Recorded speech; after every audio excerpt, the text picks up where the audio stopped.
In 1348, the Black Death swept across Europe, wiping out nearly half of the population and bringing the medieval economy to a standstill. Writers like Giovanni Boccaccio recorded the trauma of this collapse.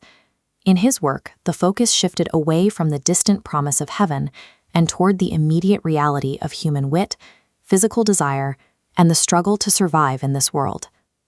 History suggests that a demographic disaster of this scale should have triggered a dark age of stagnation. Instead, it provided the spark for the most intense cultural expansion in human history. The plague decimated the labor force, allowing surviving workers to demand higher pay, while massive amounts of inherited property concentrated into fewer, more ambitious hands. With old social rules failing to stop the death, these survivors were forced to rely on their own individual calculation and talent to navigate the vacuum left behind. Italy was uniquely positioned. Unlike the unified kingdoms of the north, the peninsula was a fractured collection of independent city-states. Without a king to enforce peace, these neighbors existed in constant friction, struggling for every scrap of territory and trade. In Siena, the government used massive civic frescoes to project an image of prosperity. They filled their public halls with scenes of ordered streets and bustling markets to show rivals that their republic was stable and flourishing. Milan took the opposite approach. Ruled by military dynasties, they used the defensive architecture of the Sforza Castle to project absolute, intimidating force. Venice relied on its maritime empire. They used the grand, stable architecture of St. Mark's Square to signal that their sea trade and ancient councils made them untouchable by the chaos of the mainland.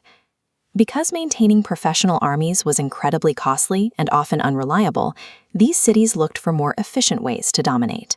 They turned to art and architecture, starting a cultural arms race to see who could project the most power. Florence stood out as a republic driven by wealthy merchants and professional guilds rather than hereditary nobility. These guilds, representing bankers, clothmakers, and judges, competed for public honor. They believed that financing a church or a public statue proved that their specific group had the resources to lead the city. This reached a turning point in 1401 when the city held a competition for the bronze doors of the baptistery. The head-to-head battle between Ghiberti and Brunelleschi was an artistic proxy war that captivated the entire population. In this environment, commissioning a masterpiece served a specific purpose. It was a strategic deployment of capital intended to prove one faction's superiority over all others. Cosimo de' Medici understood this game better than anyone. He was the wealthiest man in Florence, but he knew that openly acting like a king would lead to his execution. He used his international bank to solve this. By funneling capital into political networks, he quietly controlled elections and influenced council votes from the shadows. Cosimo also funded a team of scholars to search the ruins of Europe for lost ancient Roman manuscripts, seeking a new logic for leadership. These scholars developed civic humanism, a philosophy that used classical texts to argue that man's greatest duty was active political service and the pursuit of excellence in this life rather than religious retreat. Cosimo proved that by funding the right scholars and building the right networks, a private citizen could capture an entire state. To prove their intellectual dominance, the Medici and their allies required an aesthetic that seemed impossible. They founded in Brunelleschi's cathedral dome, a feat of engineering that defied the architectural limits of the age. Brunelleschi also perfected linear perspective, a mathematical system that organized visual space around the human eye.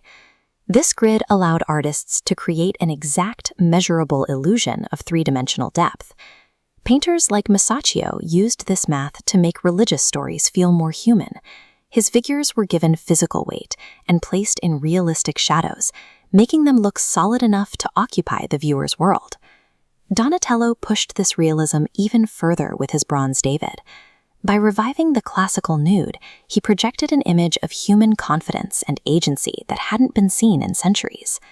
These innovations in math, engineering, and anatomy were calculated tools. They were designed to make the Florentine identity appear intellectually superior to any rival. To understand the Renaissance, we have to look past the idea of a sudden, miraculous return to ancient Rome. The movement actually grew inside existing medieval machinery: the cloth guilds, the banks, and the trade networks. Recovered classical knowledge provided the language and the logic needed to turn that raw commercial wealth into cultural authority. This rebirth was ultimately driven by pragmatic merchants and politicians who used beauty and intellect to legitimize their immense wealth. The lasting consequence of this era was a shift in the human perspective. The Medici and their rivals proved that human ingenuity, rather than divine right, could be used to shape the direction of society. Art, literature, and science were transformed from humble tools of religious devotion into the ultimate measures of civic and personal status. In their ruthless competition to outshine one another, the warring cities of Italy accidentally laid the foundation for the modern world, a world where human ambition took center stage.